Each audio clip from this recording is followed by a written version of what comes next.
They say the odds of winning the Florida lottery are 1 in 23 million. You have a better chance of being struck by lightning, bitten by a shark, or becoming a movie star. But for one man, beating those odds wasn't a miracle, it was a death sentence. In 2006, Abraham Shakespeare won $30 million. He thought he had bought his freedom. He thought he had bought a future. But 3 years later, Abraham was gone. He wasn't on the beach in the Caribbean. He wasn't hiding in a mansion. He was found under 6 feet of dirt and a solid slab of concrete, buried in the backyard of the one person who promised to save him. This isn't just a story about greed. It's a story about a predator who watched, waited, and manipulated a man's kindness until there was nothing left to steal but his life. And the most terrifying part, she almost got away with it, if not for one tiny digital mistake that unraveled a web of lies so complex it stunned the FBI. Welcome to the curse of the $30 million jackpot. To understand why Abraham Shakespeare died, you have to understand how he lived. Abraham wasn't a businessman. He wasn't a scholar. In fact, he couldn't read or write. He was a 40-year-old casual laborer living in Plant City, Florida, making barely enough to survive. But despite having nothing, everyone in the neighborhood knew him. He was the guy who would give you the shirt off his back, even if it was the only one he owned. On November 15, 2006, Abraham and a co-worker, Michael Ford, stopped at a Town Star convenience store. Abraham bought 2 quick pick tickets. He handed the clerk a few crumpled dollar bills. Those crumpled bills turned into $30 million, or a lump sum of $17 million after taxes. When the news broke, Abraham was ecstatic. Footage from that day shows a man with a smile so wide it looked like it hurt. He told reporters, "I just want to be me. I'm not going to let this money change me." He meant it. But while the money didn't change Abraham, it changed everyone around him. Almost immediately, the sharks began to circle. Friends he hadn't seen in 20 years suddenly appeared on his doorstep. Strangers camped out on his lawn. People would walk up to him at the gas station and ask for $50,000 like they were asking for a cigarette. And Abraham, he just couldn't say no. He paid off mortgages for friends. He bought cars for family members. He gave cash to people crying with sob stories that were completely made up.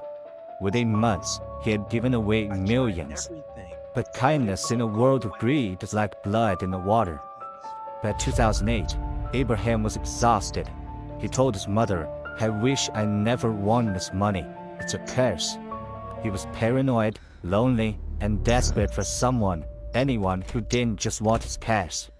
And that is exactly when she walked in. Doris Moore, known as Dee Dee. To the outside world, she looked like a savvy businesswoman. She approached Abraham not as a beggar, but as a savior. She told him she was writing a book about how people took advantage of lottery winners. She said she wanted to help him protect what was left of his fortune. It was the perfect pitch. Abraham was drowning, and here was a woman offering him a life raft. But Dee Dee wasn't a financial advisor. She was a con artist with a history of insurance fraud and deceit. Slowly, methodically, she isolated him. She convinced him that his old friends were parasites.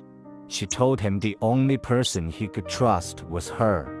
And Abraham, illiterate and overwhelmed by the legal complexities of his wealth, handed her the keys to his kingdom, literally.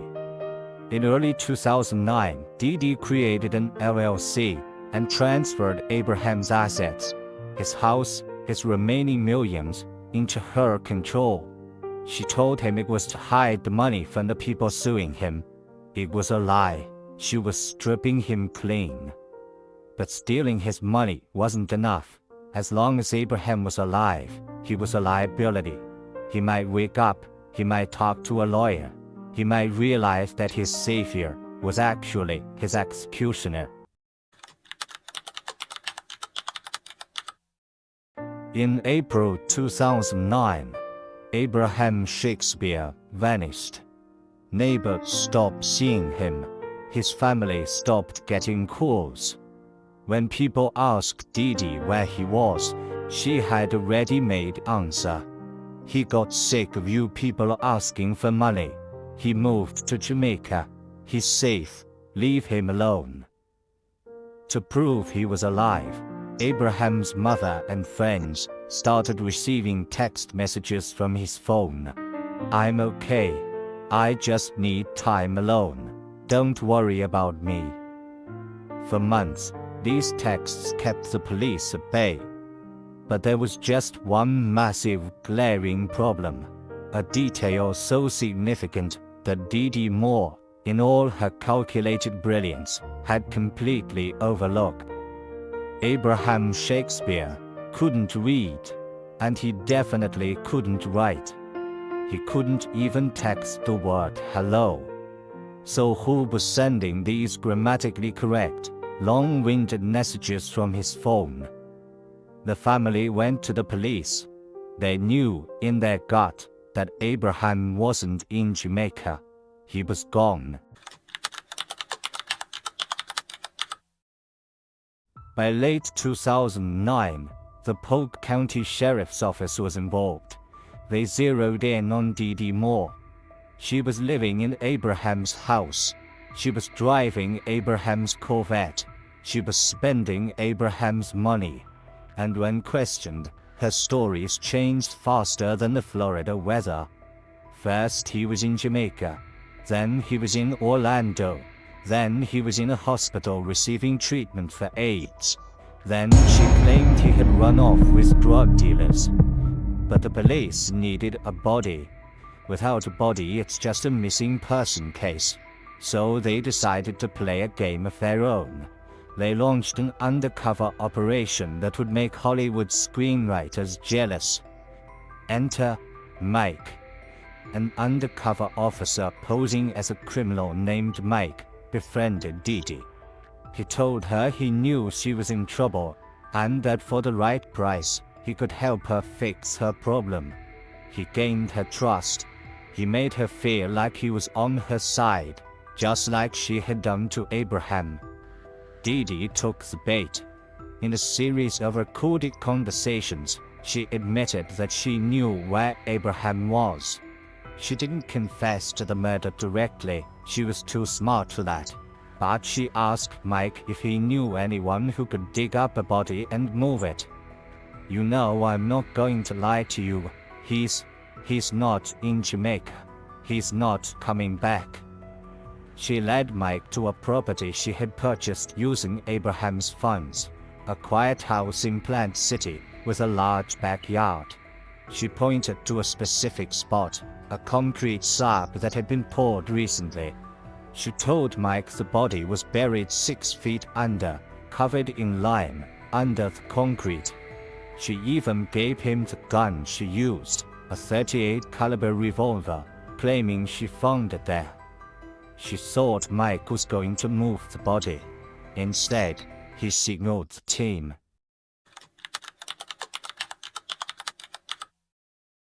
January 2010. Police descended on the property. It took days of digging. The concrete was thick, intentional, but as they peeled back the layers of dirt, the smell confirmed their worst fears. Deep underground, they found the remains of Abraham Shakespeare. The autopsy revealed the brutal truth. He hadn't just died, he had been executed. 2 gunshots to the chest. The forensic evidence linked the bullets to the .38 caliber gun Didi Moore had handed to the undercover officer. But the most chilling piece of evidence wasn't the gun, it was the Walmart receipts. Police found footage of Didi Moore buying plastic sheeting, lime and duct tape just days after Abraham was last seen alive. She had purchased the tomb before he was even dead. In 2012, the trial of Didi Moore began. The prosecution painted a picture of a cold-blooded sociopath who preyed on a vulnerable man. They showed how she wrote herself checks, how she forged his signature, and how she used his phone to send those text messages to throw off the investigation. Dee Dee's defense? It was absurd. She claimed drug dealers killed him and forced her to clean it up. She claimed she was a victim, but the jury didn't buy it for a second. It took the jury less than 4 hours to convict her of first-degree murder. The judge sentenced her to life in prison without the possibility of parole. As the sentence was read, she showed no remorse, just the blank stare of a gambler who finally played a hand she couldn't bluff. Abraham Shakespeare once said he wished he could give the money back. He wished he could go back to being the guy who collected garbage for a living, but had peace of mind. The lottery curse isn't mystical. It's not supernatural. It's human nature. The curse is that money reveals who people truly are. For Abraham, it revealed his generosity, but for Dee Dee Moore, it revealed a darkness that was waiting for an opportunity. Abraham won $30 million, but he paid for it was the only thing that actually mattered. What would you do if you won the lottery tomorrow? Would you tell your family, or would you vanish before someone vanishes you? Let me know in the comments below. Stay safe, and remember, not everyone who smiles at you is your friend. Stories like Abraham's are painful to tell, but they are necessary to remember. They remind us that sometimes the monsters aren't hiding under the bed. They are holding our hand, smiling at us. If you want to help us shine a light on more forgotten cases and uncover the truth behind the headlines, please consider subscribing to the channel. It's free for you, but it helps us tremendously at our research and production. And I want to hear from you. Do you believe the lottery curse is real, or is it just a convenient excuse for human greed? Let me know your thoughts in the comments below. I read every single one. If you are ready for another mystery, click the video on your screen right now. It's a case that makes Abraham's story look almost simple. Until next time, stay safe, watch your back.